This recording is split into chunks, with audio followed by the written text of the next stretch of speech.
in music, you sort of have to make something and have it out there and have it be done.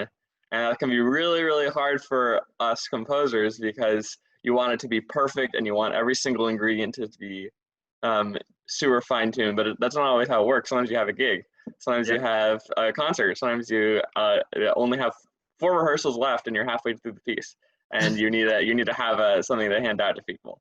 And Right. so what you do is you take out the box of macaroni. So if you want a metaphor, there's a metaphor. Yeah, yeah, you improvise Yeah, if exactly. we're doing a really great job just across the board and at ACF of sort of exploring and redefining that word composer. There's a lot that is surrounded around that, and many so-called classical music words, including the word jazz, and you identify as a jazz composer. Can you talk a Yeah. little about that? I write improvised music. I live and play in a genre created by African Americans to explain and talk about their historical struggle, I should say. And I sort of feel very blessed to be able to play that music and compose that music. And for me to pretend it was anything else would seem to me to be kind of appropriative, for one. And that's something that I feel like a lot of composers need to be aware of, is where their music comes from. In terms of the word composer, I mean, I actually used to be kind of uncomfortable with the word composer because all my siblings are classical composers, and I was a classical composer for like a bit, and it always felt sort of constraining to me, this like idea of, oh, you sit on your desk and you compose this immaculate piece of music, and you get a bunch of adults who have been to the conservatory to perform it in a recital or something. It just always seems sort of constraining, and because of that, it was hard for me to get into jazz composing.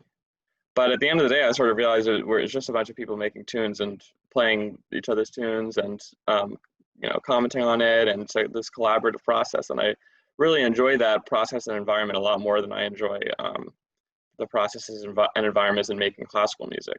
Sure, sure. Yeah. You openly and almost matter of factly affirm so-called jazz as a Black American creation. And as we all look at how what we do has a relationship and impacts with the world today, a world in which we're taking another look at the conversation of race. I wonder if that has had an impact on you when it comes to your approach to writing this Black musical creation. This time has definitely been like such an important time, I think, for all of us to re-examine our beliefs and re-examine our ties to these systems of oppression, and re-examine ways that we can dismantle them.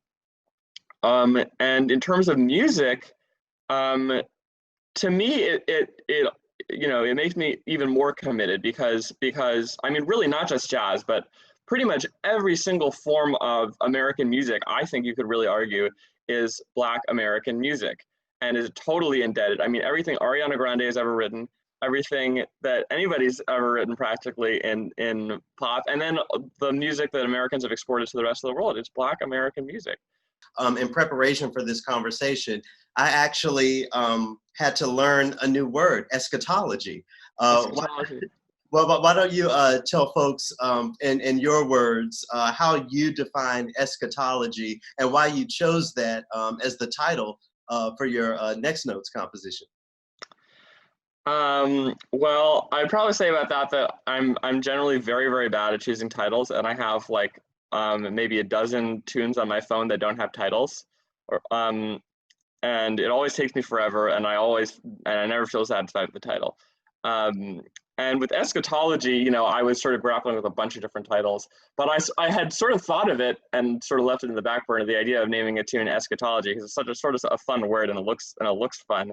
And also what it means, I guess it's the, not that I'm any kind of theology expert, but apparently it's the part of like world religions where it talks about Armageddon and the end of the world, and God judges over all of us and everything goes to crap.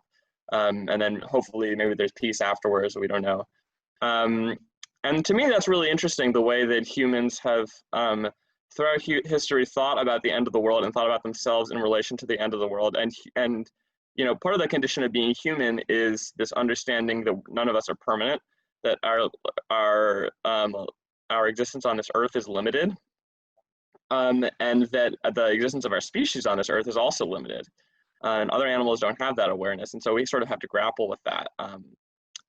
Philosophically, I was sort of going for a very anxious, tumbling piece of music that would reflect, you know, something of what me and probably a lot of other people feel about living in this time. Yeah, but because you're so cognizant of, you know, the events that are going on today, and how these events connect with different conversations and different fields, you know, I thought I'd round things out with a question concerning that relationship between music and the world. You know, for the music creator, for the composer who has yet to receive some of the recognition and accolades that you have, you know, creators who don't yet have the communities that things like NextNotes creates. What is your advice to them? What are your words to those people trying to engage the world through their art, through their music? Yeah, well, I don't know if I'm really qualified to give advice to anybody, but you know, I mean, I think that with music, what you really just got to do is create. I'm not used to really framing myself as a composer. I'm just sort of a person who writes music. And so, you know, being in a room with like 7 people who say, I am a composer. What we do is compose. Here, let's talk about composing. How do we do that? You know, what are some techniques and tips and strategies and thoughts, and what are the existential implications, and blah blah blah. And we have these like really long, weird philosophical discussions about what you should do if your musician doesn't like your music, and stuff like that. And you know, as I said, it's a really different way of framing that conversation to what I'm used to, and I think it's a really good way of thinking about it. Not just as, you know, I'm somebody who writes music and I bring in a tune and then it is fully formed, and then we have a gig. It's like, you know, that's something you spend a lot of time crafting and thinking about, because that is what I do. I craft and think about my pieces. Um, but yeah, it's definitely been really beneficial to me to be able to talk about music in a group of really, really smart people who make really cool music.